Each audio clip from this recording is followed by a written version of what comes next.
Okay, so we decided to do a kitchen makeover in our kitchen a couple weeks ago.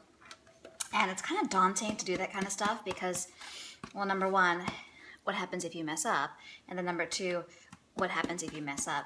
So we had a basic oak kitchen and we decided to paint everything because when we got the quotes from various contractors, we were looking at between $2,000 and $3,000 to do all of the cabinets, and that's kind of a lot of money.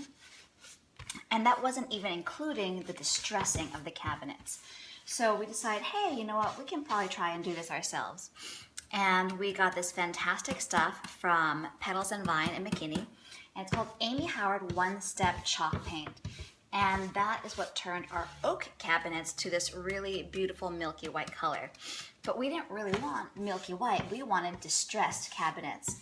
So what you're looking at right now, I've got 3 coats of paint on these oak cabinets, which took it from that really rich, warm yellow to this bright, kind of milky white. So in order for us to kind of tone it down and get that rustic feel, what I'm doing right now is I have the Amy Howard Light Wax, and I have a wax brush that I got from Amazon, and I would highly recommend that you use this. You could also use, you know, just regular t-shirt stuff, an old t-shirt that you cut up, but this brush, come close, you can see how rich and dense the bristles are, and they really hold on to the wax. And I just hold my brush like this, and I just kind of work it into the paint, and you can see that it gives it a really nice warm tone.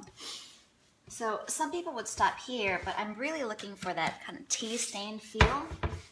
So after I finish applying all the wax, which is the basic light wax, I'm going to start distressing it. Okay, so now I've got the coat of basic light wax on, and I just kind of buff it in to make sure that's not too heavy. And then I get a regular chip brush. They're like 97 cents at Hobby Lobby and whatnot. And I'm going to go into my dark wax, and I'm going to cast off on this. I prefer paper plates because it kind of absorbs the dark wax better, but I didn't have any, so we're going to use this. And then I just kind of, ooh, that went dark, just kind of brush it on. And don't freak out about the darkness because you've got that coat of regular wax on it. It's going to help to protect it from the color really seeping in.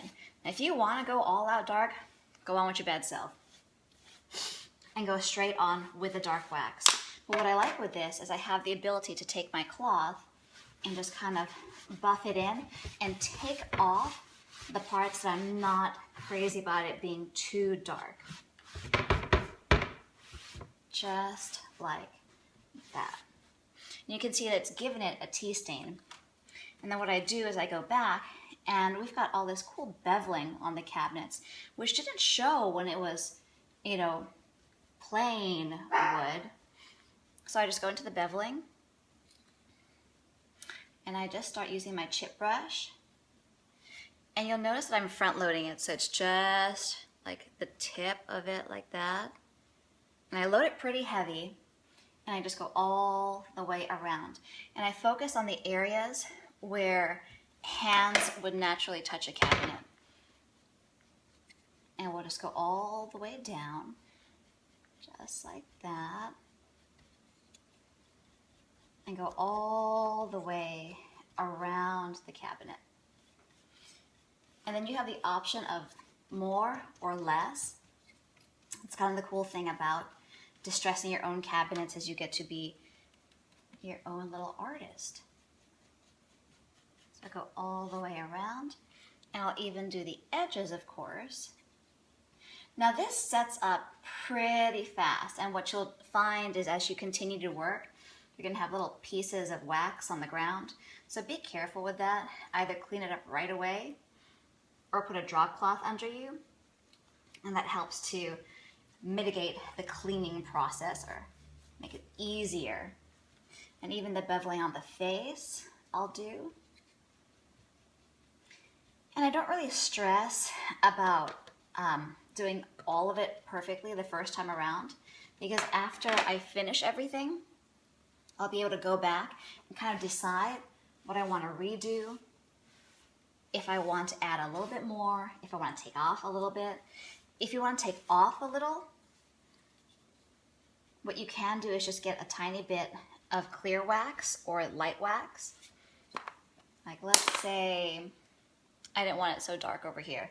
I would just take a little bit of clear wax or light wax, and I can start buffing it away. And you can see, maybe not, I have to push it in. And you can see that I have taken off the wax. So you can decide how much you want on it and what you can do with it. And it's a pretty cool process.